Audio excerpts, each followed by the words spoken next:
আসসালামু আলাইকুম, সবাইকে স্বাগত জানাচ্ছি বিডি ভিউজে। আপনাদের সাথে আছি আমি সুরভি দিবা।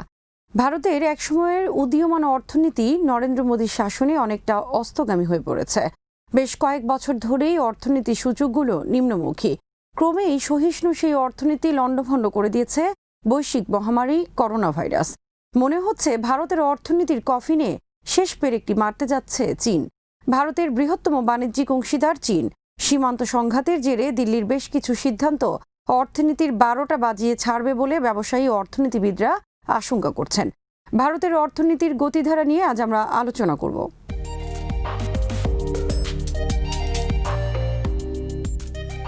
গত কয়েক বছর বৈশ্বিক অর্থনীতি দারুণ সুসময় পার করছিল।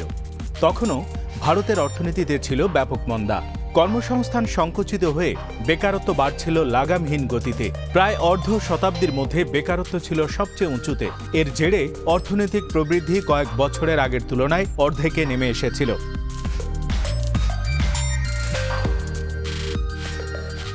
এসবই ছিল স্বাভাবিক সময়ের চিত্র।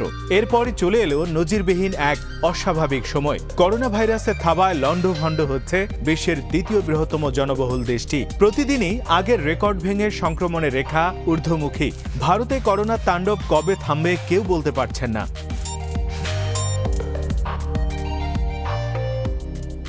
করোনার প্রকোপ যখন সহনীয় পর্যায়ে ছিল, তখন আন্তর্জাতিক মুদ্রা তহবিল বা আইএমএফ বলেছে এবছর ভারতীয় অর্থনীতি 4.5% সংকুচিত হবে।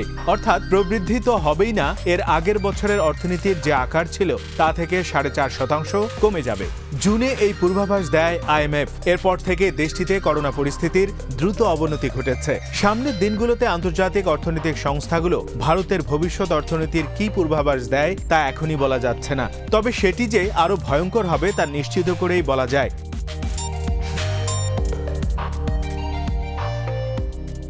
আইএমএফ এর মুখ্য অর্থনীতিবিদ গীতা গোপীনাথ বলেন, এবার ভারতীয় অর্থনীতি ঐতিহাসিক তলানিতে ঠেকবে। আরেকটি গবেষণা সংস্থা ইন্ডিয়া রেটিংস অ্যান্ড রিসার্চ জানিয়েছে যে ভারতের অর্থনৈতিক বৃদ্ধির হার সর্বনিম্ন মাত্রায় পৌঁছাবে। তাদের হিসেবে চলতি অর্থ বছরে দেশটির আর্থিক বৃদ্ধি 5.3% হারে সংকুচিত হবে। এজন্য করোনা ভাইরাস সংক্রমণকে দায়ী করছে ইন্ডিয়া রেটিংস।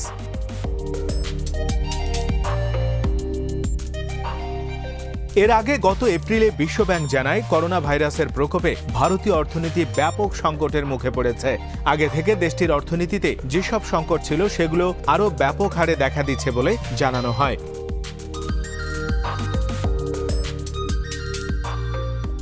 করোনা সংকটের আগেও ভারতের অর্থনীতি বেহাল দশায় ছিল। মার্চ পর্যন্ত সমাপ্ত প্রান্তিকে দেশটির অর্থনৈতিক প্রবৃদ্ধি হয়েছিল 4.2%। এর কারণ দেশটিতে বিনিয়োগের খরা। আগে ভারতের অর্থনীতিতে কখনো ঋণাত্মক বিনিয়োগ হতো না, কিন্তু গত বছর বিনিয়োগ 3% কমেছে। অর্থনীতির এই প্রবণতা অব্যাহত থাকলে দেশটিতে দরিদ্র চরম আকার ধারণ করবে।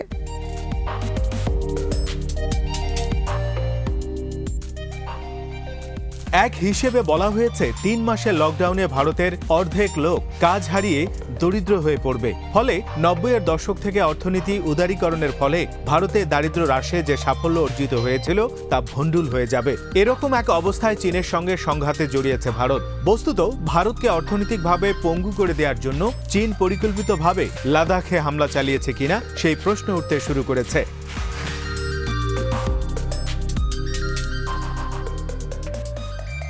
চীন ভারতের সবচেয়ে বড় আমদানির উৎস। 2018 সালে ভারত চীনের কাছ থেকে $68 বিলিয়ন পণ্য আমদানি করেছে আর রপ্তানি করেছে $16.32 বিলিয়ন পণ্য। চীনের সঙ্গে ভারতের বাণিজ্য ঘাটতি $52 বিলিয়ন। এর মানে হলো ভারত $52 বিলিয়ন পণ্যের জন্য চীনের উপর নির্ভরশীল। অন্য যে কোনো দেশের তুলনায় চীনের সঙ্গেই ভারতের বাণিজ্য ঘাটতি বেশি।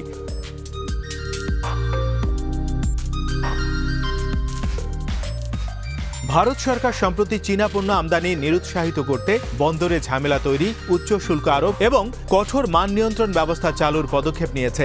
বিশ্লেষকরা বলছেন, এতে হিতে বিপরীত হতে পারে। চীন থেকে ভারত অত্যন্ত কম দামে 3000 পণ্য আমদানি করে থাকে। এসব পণ্য আমদানি কমলে ভারতের অর্থনীতিতে তা মারাত্মক নেতিবাচক প্রভাব ফেলবে। এতে ভারতের রপ্তানি শুধু চীনেই নয়, অন্যান্য দেশেও কমে যাবে।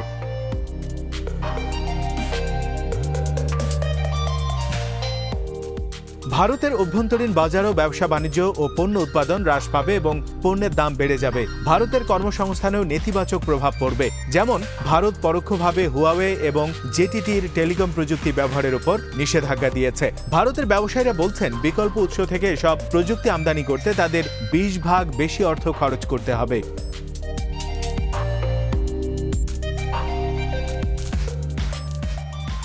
জনস হপকিন্স ইউনিভার্সিটির অর্থনীতির অধ্যাপক প্রবীণ কৃষ্ণ বলেন, চীনের উপর বাণিজ্যিক নিষেধাজ্ঞা দিলে ভারতের অনেক ব্যবসায় ক্ষতি হবে। ইন্ডিয়ানা ইউনিভার্সিটি ব্লুমিংটনের অধ্যাপক সুমিত গাঙ্গুলি বলেন, চীনের সঙ্গে ভারতের বাণিজ্য বিরোধ আহাম্মুখী, ধ্বংসাত্মক ও অযৌক্তিক স্লোগান সর্বস্ব। এর কোনো মানে হয় না। মোদির আত্মনির্ভর ভারত স্লোগান দেশটির জন্য ভয়ঙ্কর পরিণতি ডেকে আনবে।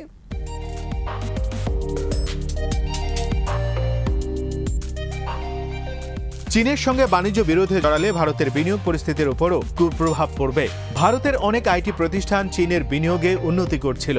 ভারতে চীন $26 বিলিয়ন বিনিয়োগের পরিকল্পনা করছিল। এই বিনিয়োগ না হলে ভারতের অর্থনীতিতে বিরাট ক্ষত তৈরি হবে। ইতিমধ্যে চীনের 1000 কোম্পানি ভারতে $8 বিলিয়ন মতো বিনিয়োগ করেছে।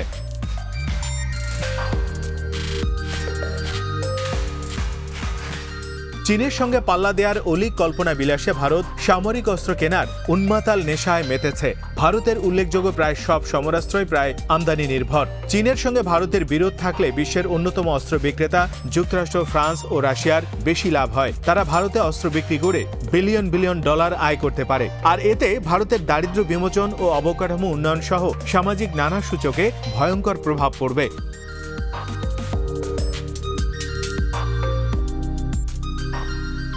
চীনের সঙ্গে বিরোধের মধ্যে ভারত রাশিয়া থেকে $243 কোটি ব্যয়ে 33টি জঙ্গি বিমান কেনার ঘোষণা দিয়েছে।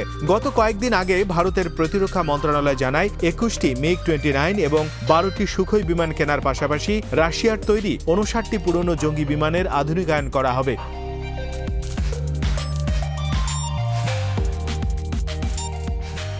এছাড়া 2018 সালে ভারত রাশিয়া S-400 ক্ষেপণাস্ত্র প্রতিরক্ষা ব্যবস্থা কেনার জন্য $540 কোটি চুক্তি করে।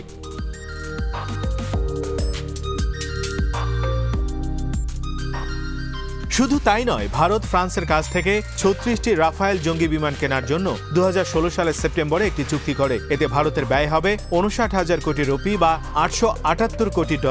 অর্থাৎ প্রায় 3টি পদ্মা সেতুর সমান ব্যয় হবে ভারতের। চীনের সঙ্গে উত্তেজনার পর তড়িঘড়ি করে 6টি রাফায়েল নিচ্ছে ভারত। পুরো বহরে যোগ হবে 2022 সালের মধ্যে।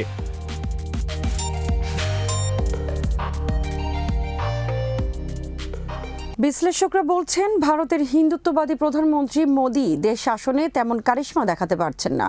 ক্ষমতায় টিকে থাকার জন্য তার এখন দরকার উগ্র জাতীয়তাবাদ উস্কে দেয়া। এজন্য মোদি তার দেশের সামর্থ্যের বাইরে গিয়ে যুদ্ধ উন্মাদনার জন্য দেশকে প্রস্তুত করার চেষ্টা করছেন। দিন শেষে এসবের বলি হবে ভারতের ভঙ্গুর অর্থনীতি আর দেশটির বিশাল দরিদ্র জনগোষ্ঠী।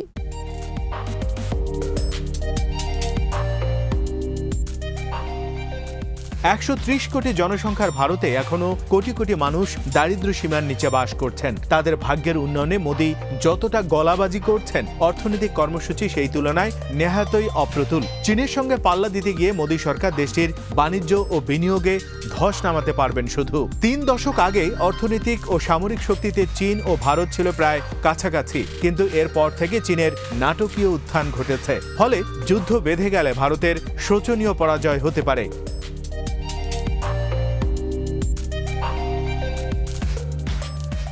চীনের জিডিপি এখন $13.6 ট্রিলিয়ন আর ভারতের $2.7 ট্রিলিয়ন।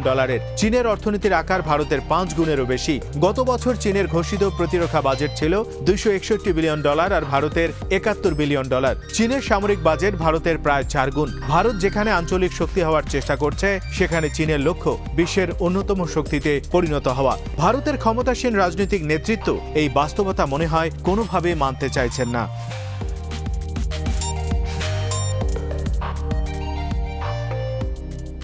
আজ এখানেই শেষ করছি। সবাই ভালো থাকুন, সুস্থ থাকুন আর দেখতে থাকুন বিডি ভিউজ। চ্যানেলটি ভালো লাগলে সাবস্ক্রাইব করুন। সংযুক্ত থাকুন আমাদের ফেসবুক পেজে। আমাদের ওয়েবসাইট bdviews.net ভিজিট করুন। আল্লাহ হাফেজ।